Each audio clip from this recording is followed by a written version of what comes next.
Breaking today, the final traces of Prince Harry and Meghan Markle from the British royal family are being erased, and this is far more significant than just the destruction of their former home. Our clear message is being sent, and Charles is bringing in the bulldozers to bury any evidence that Harry was ever there. Why? Because the king is done. He's out. He wants to move on, and it's a very encouraging development. On May 28th, reports began circulating around Windsor that surveyors had arrived at Frogmore Cottage, but they were not there for upgrades or a fresh makeover. According to multiple reports, they were there to start planning major changes to the property. This is the same residence that reportedly underwent a £2.4 million renovation in 2019. 5 bedrooms, high-end features, and even a copper bathtub made it one of the most talked-about royal homes at the time. According to reports first highlighted by The Sun and later covered by other outlets, the idea is to split Frogmore Cottage back into the smaller units it once consisted of. A furious King Charles has decided to completely remove all traces of Harry and his time at Frogmore Cottage, with seismic building work which is going to run into millions, and it will make Harry a sad and distant memory. Rather than remaining one large family residence, it could return to staff housing and separate flats, much closer to its original design. One royal insider described the situation in striking terms. The property has reportedly sat empty for 3 years. Reports also suggest that possible future occupants have shown little interest in moving in. According to that source, some now believe that removing any remaining links to its recent chapter could make the residence more attractive going forward. Now, Frogmore Cottage was once the Duke's luxurious home located on the vast Windsor estate. Harry lived there during happier times when he was in the bosom of the royal family. Now he's being deleted, airbrushed away, cut out of history, all at the command of his father, King Charles. Think about that for a moment. The discussion being reported is not just about redecorating or making small updates, it is about reshaping the property entirely. That is the detail catching so much attention. It sounds less like a simple renovation and more like the start of a completely new chapter. To be clear, no demolition work has been announced, and several details remain unconfirmed. As with any developing royal story, it is important to separate verified information from ongoing speculation. But this may be about far more than one empty house. Over the next few minutes, we need to look at what Frogmore Cottage has come to symbolize. Royal biographer Tom Bower believes the property reflects a much larger story about changing royal dynamics. And one question continues to stand out. If some reported occupants were not interested in the house, then who exactly could it be intended for in the future? With this home still vacant, and with this home basically left as Harry and Meghan left it, there is, of course, always the thought, the fantasy of, oh, we can just come back. But the monarchy is sending Harry and Meghan a very clear sign here. There is no coming back. You can't just waltz back in and waltz back into this house and waltz back into all of our lives as if nothing happened. This house is going to be renovated. It's going to be changed. It's going to be given to somebody else. It's not going to be for you. It's going to be for somebody else. There is another detail that makes the situation even more interesting. In official financial records, the monarchy stated, "During the year, Frogmore Cottage has remained empty." That wording appeared directly in the Sovereign Grant Report. In other words, the Crown publicly confirmed that the property was vacant. To understand why this matters, you have to understand what Frogmore Cottage actually represented. It was never a privately owned residence. It was a grace and favor home provided by the late Queen as part of royal working arrangements. That system has existed for generations. The arrangement was straightforward. Those carrying out official duties were given the use of a residence connected to their role. When that role ended, the property returned to the Crown. No ownership transfer, no permanent claim, just accommodation linked to the position. It is very interesting, which I was surprised by, and comes up early in the Betrayal book, is when a very, very famous member of the British establishment, really a household name, is asked by the Queen to explain to Meghan before the wedding what life will be like. And that person goes to visit her every 3 or 4 weeks in Kensington Palace. And after the 3rd and 4th visit, tells the Queen that Meghan has absolutely no intention of staying in Britain after the wedding, and there's a lot of trouble ahead. Of course, it was too late to do anything, but they saw it long before that glorious day in June. And I'm afraid That is her problem. She is very calculating and very ruthless and very self-promoting, but she's taken on more in the end than she can chew. Then came the spring of 2023. Shortly after a highly publicized memoir was released, King Charles asked the former occupants to vacate Frogmore Cottage. By the end of June, they had moved out. Since then, the property has remained largely empty, with its future becoming one of the most discussed topics in royal circles. And there is another interesting turn in this story. Reports claim Frogmore Cottage was offered to Prince Andrew during discussions about royal housing arrangements. However, according to those reports, he was not interested in making the move. Instead, he remained at Royal Lodge and reportedly declined the 5-bedroom cottage that had previously attracted so much public attention. For many royal observers, that decision raised fresh questions. The impression some people took away was that Frogmore's recent history may have made it a less appealing option. Then there is the financial side of the story, and that is where debate starts heating up even more. The sovereign grant, which supports the maintenance of royal properties, has reportedly increased to £132 million this year, marking a noticeable rise from previous years. That creates a striking contrast. Public funds were reportedly used for major renovations at Frogmore Cottage several years ago. Biggest problem is still the inclusion of Harry and Meghan as the Duke and Duchess of Sussex on the website. And this would be so easy to remove because they did it for Andrew. And it's time to do it for Harry and Meghan as well. Now, additional changes to the property are reportedly being considered as officials evaluate its future use. Some view that as practical estate management, while others see it as an expensive cycle. Either way, it is certainly getting attention. Keep that reported £2.4 million renovation figure in mind. Every pound became part of a project that is now being looked at from a completely different angle. As discussions continue, questions about value, long-term planning, and the property's purpose are becoming harder to ignore. One person who has followed this story closely from the start is Tom Bower. His interpretation is far from subtle. Harry and Meghan spent heavily on turning the property into their family base, and the UK taxpayer had to foot the bill. $3.2 million. This is money that the British people don't have. Imagine the people around me in this great city of London. Here I am in London Bridge. They're working so hard, some of them on the minimum wage, and their taxes were going towards Harry and Meghan's vanity project, improving a perfectly good luxury house because Meghan was in competition with Catherine. Bower has argued that the focus has shifted dramatically over the years and that the royal institution may now be looking ahead rather than revisiting old chapters. In his view, the story begins with the property itself. If that sounds blunt, it is because Bower is known for making strong arguments. He is the investigative biographer behind Revenge, and his later book Betrayal continued examining major royal controversies. When discussing the couple, one of the words he has frequently used is desperate. During an appearance on GB News alongside Jacob Rees-Mogg, Bower argued that the couple were facing financial challenges and seeking renewed relevance. Those are Bower's opinions and characterizations, not established facts, and viewers can make up their own minds about them. But his broader point is what continues to spark discussion. According to Bower, the most interesting part of the story is no longer the early rise, but what came afterward. The first chapter generated headlines across the world. So, they are keep on seeking opportunities to appear in public, keep on seeking opportunities to promote themselves as great humanists, and keep on making mistakes because they don't realize how complicated the world is and how they're totally ill-equipped to cope with those complications. What happens next, he argues, is what many people are watching most closely. And this is where opinion starts meeting publicly documented business developments. Regardless of personal views, several partnership changes have been widely reported and remain part of the public record. Take Spotify, for example. The partnership ended in 2023 after one podcast series was released. That development quickly became a major topic of discussion across the media world.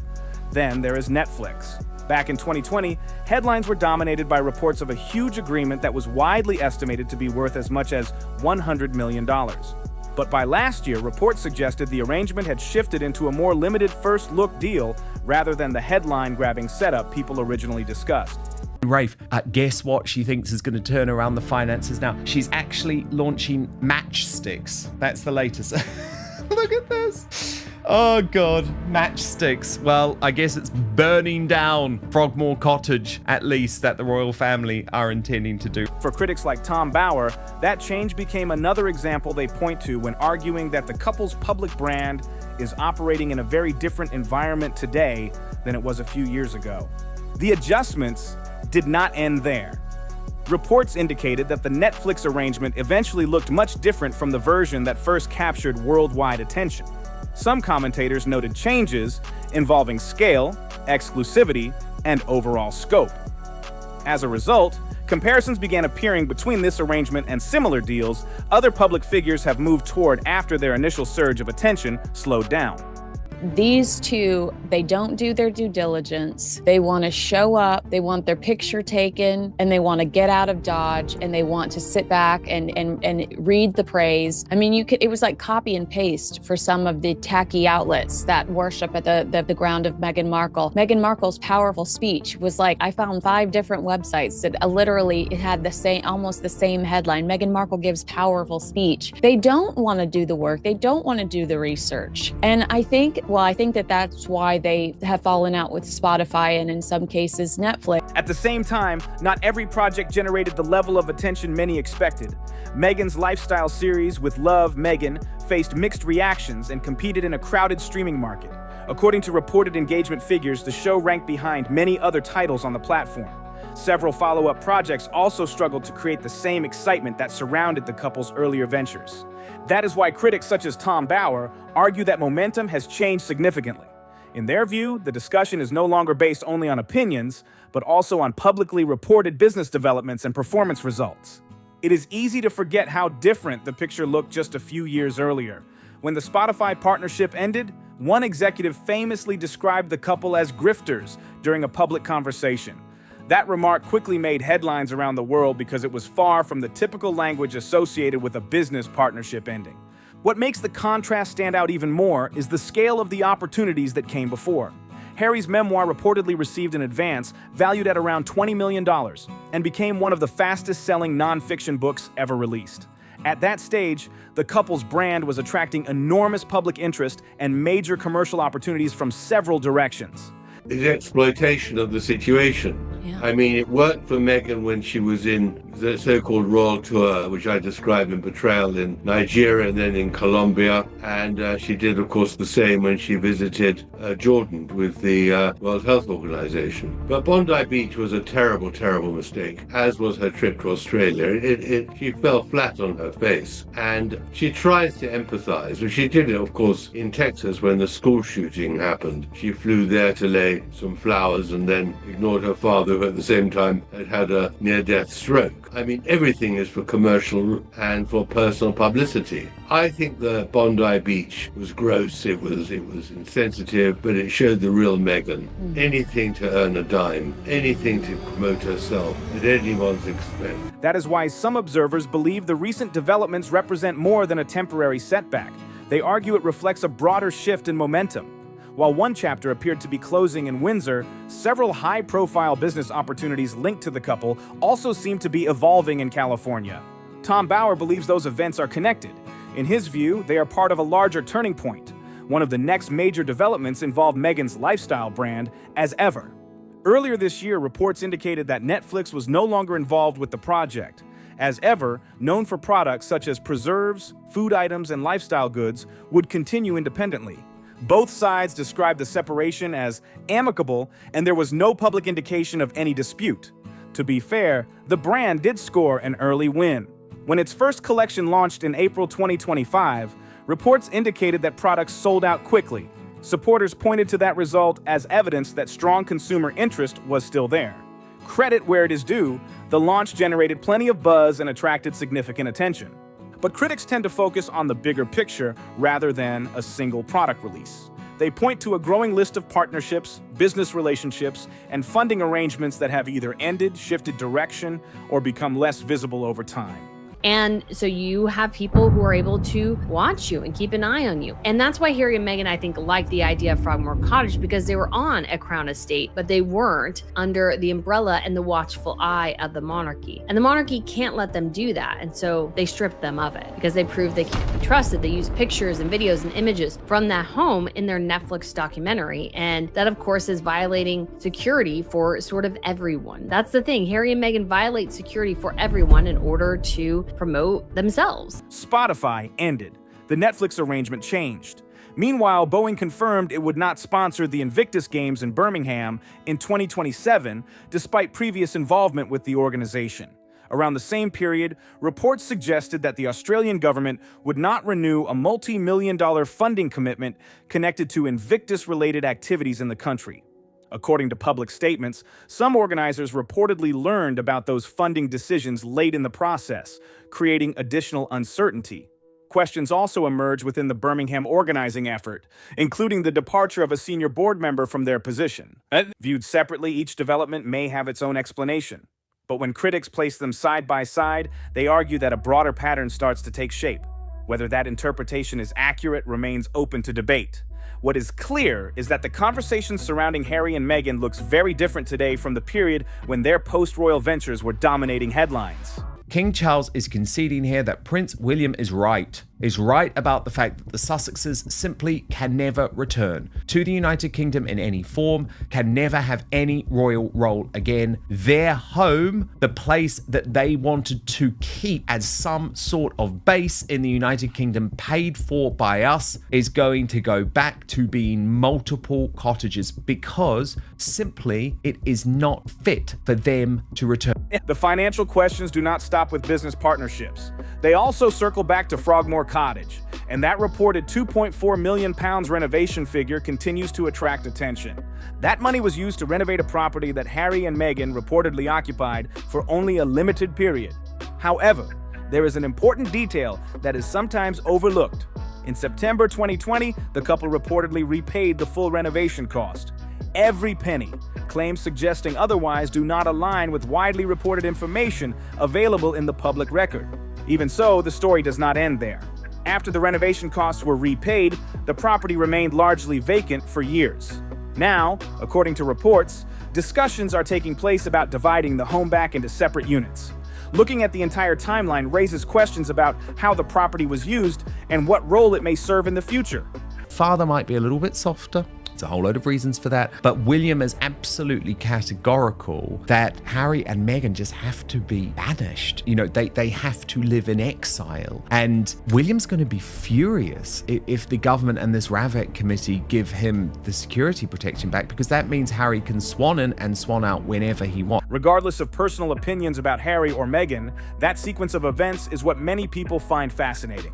A major renovation, a relatively brief period of occupancy, years of vacancy, and now the possibility of another major transformation. It is certainly an unusual chain of events.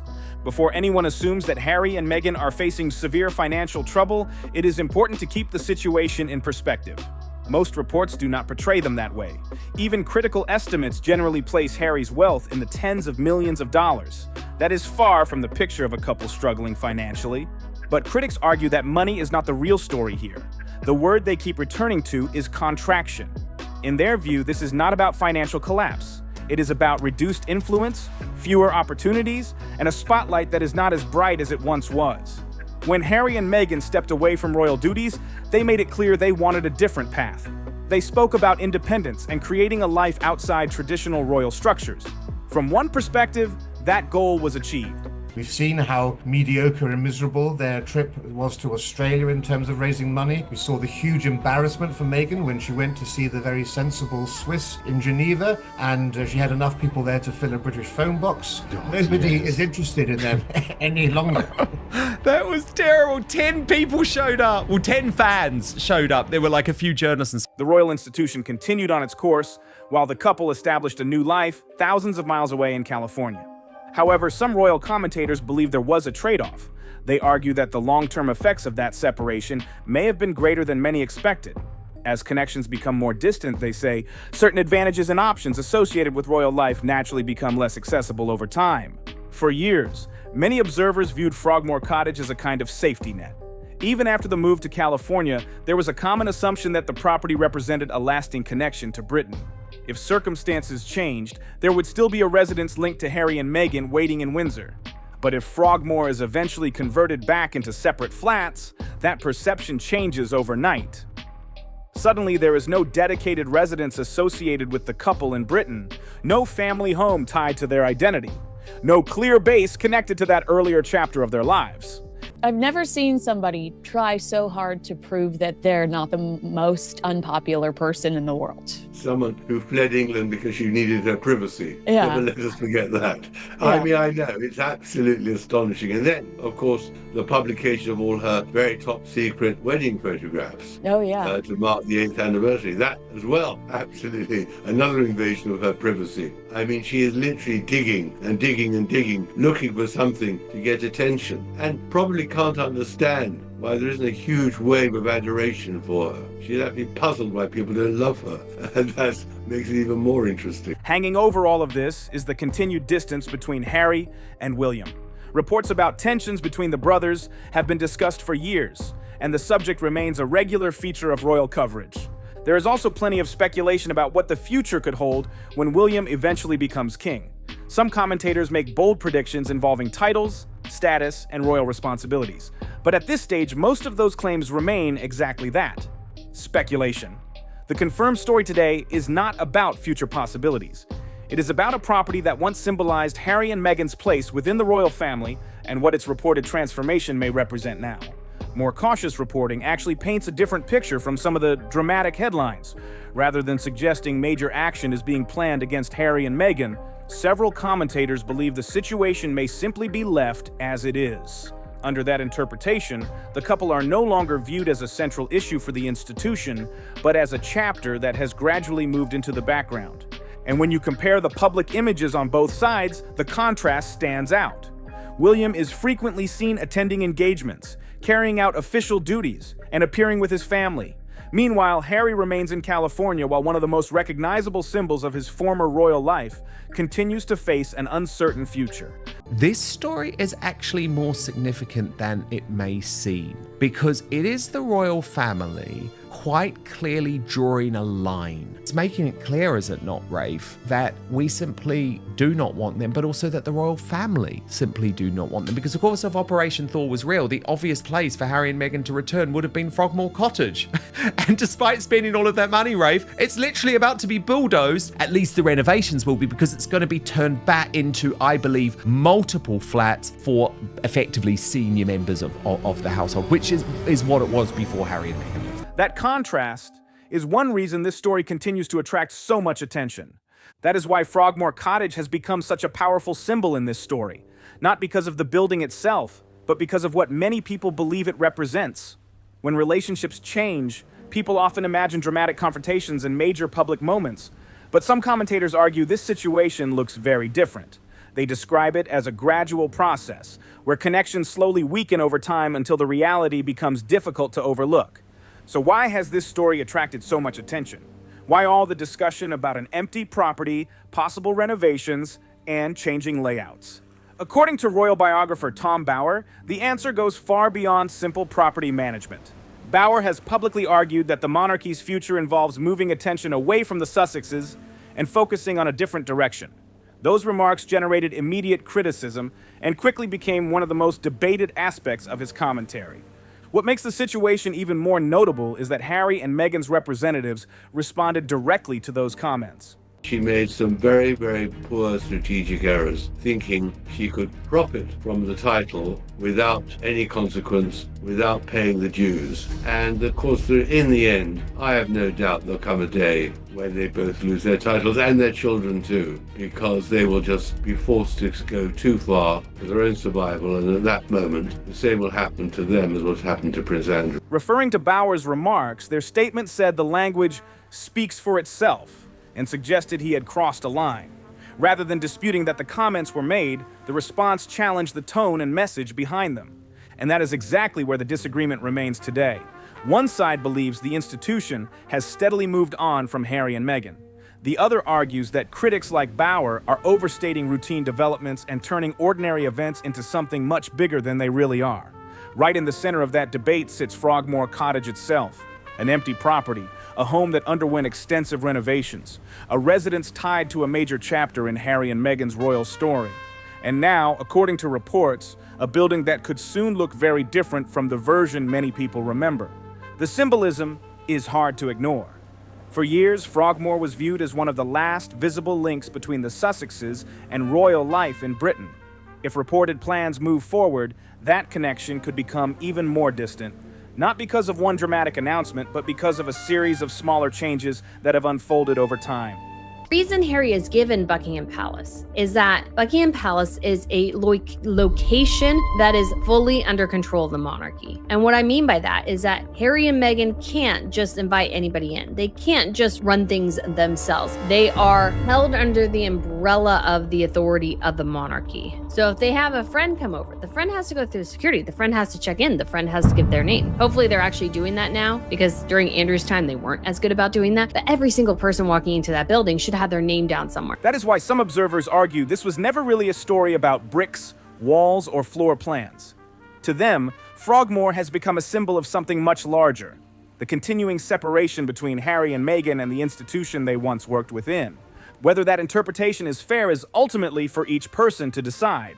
But one thing is clear: the conversation surrounding Frogmore Cottage has grown far beyond the property itself. What started as a housing story has evolved into a broader discussion about royal relationships, public perception, and how the Sussexes fit into the wider royal narrative today. What do you think? Do these developments signal something bigger, or are they simply practical decisions that have attracted more attention than expected? Share your thoughts below.